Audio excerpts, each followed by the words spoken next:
Hello everybody, my name is Jack Schwenke and today I'm going to be discussing with you all the topics of tourism and disaster and how these two intersect and generally interact with the course material that's been presented to us thus far and the general principles of emergency management.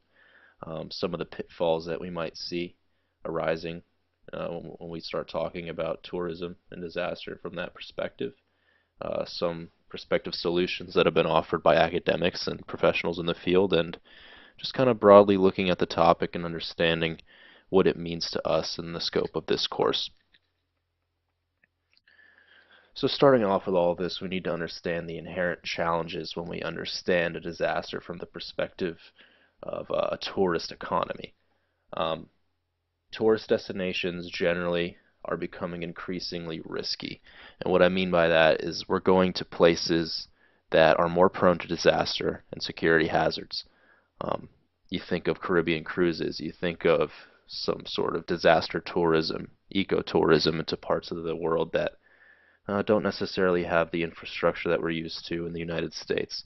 Even something like a ski trip out west, dealing with the mountains and the avalanche. The big thing to understand is that you're going to a place that is a little bit more risky, than the average neck of the woods. And even if it's not, generally the people that are going there, the tourists, are not really familiar with the local area, the landscape, and disaster protocols. And even if they are, in general, they're not really thinking about it. So when something like this does happen, it often takes them by surprise. They're not really in that frame of mind. A disaster is hard enough to deal with by itself, and if you're away from home in an unknown area, dealing with a landscape and environment you're not typically used to, it can be the perfect, mix to lead to a disaster and confusion. So that's the inherent challenge that most of the material kind of discusses generally. It's something that we need to understand when we talk about this issue in particular. A disaster is hard enough to deal with at its roots, but when you add on top of this that you're dealing with a population of people who might not necessarily be familiar with what it is that we need to do to manage the situation, it becomes a lot more difficult.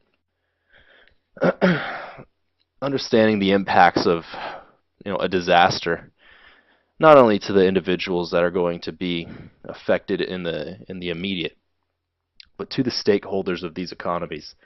Tourism is a massive part of many economies, and the industry itself is extremely susceptible to the perceptions through the lens of media and through the lens of advertising.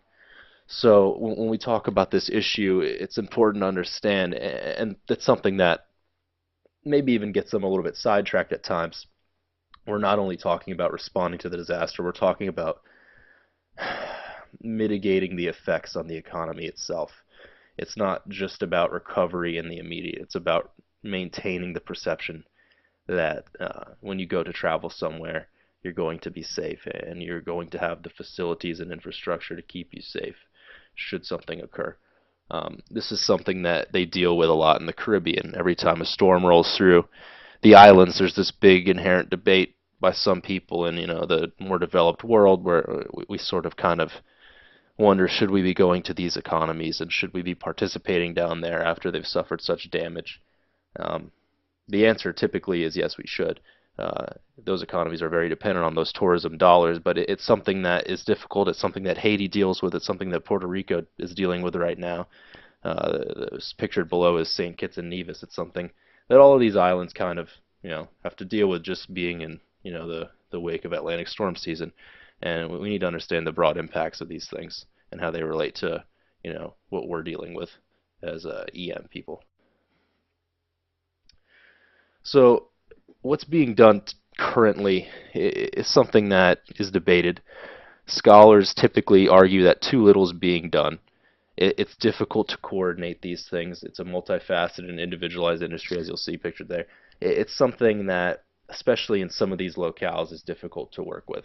And the current approach for these places, like I alluded to earlier, is very much reactionary. It's very much focused on recovering from these disasters when they do occur, not so much in proper mitigation strategies and understanding how to prevent and develop response and recovery efforts. Um, that's something that we're going to have to deal with in future literature, and that's something that, as we continue this next slide, what should be done. Scholars definitely advocate for overhaul might be a strong term, but definitely a sort of retooled perspective. We need to take what the tenets of basically what we're understanding in our course and apply it to this field directly. And scholars think that more research should be put on these fields specifically to help increase accountability and communicate that. That's the main prescription, and I think generally you could imagine how that could be applied, especially in these island countries. It's not necessarily something that's going to be easy, especially coming from a country where things maybe are a little bit more institutionalized, but it's something that is going to have to philosophically be done to improve the system as we know it right now. So basically, in general, tourism and disaster has a set of inherent challenges present to it that we need to understand. The fact that tourists are going to be coming to unfamiliar places with extreme environments potentially. Should disaster occur, they might not necessarily know how to react. The systems inherent to these places in general is a little bit too reactionary and focused on the commerce perspective of things. And to change these things, we need more research and a little bit more hands-on activity in these places to increase accountability. I have some resources posted at the end here. These were a few articles that I relied heavily on in composing this presentation. All of them I found to be very interesting. Richie Brent's article especially. And if you guys have any questions, feel free to post them, and I'll try to get back to you. Thank you very much.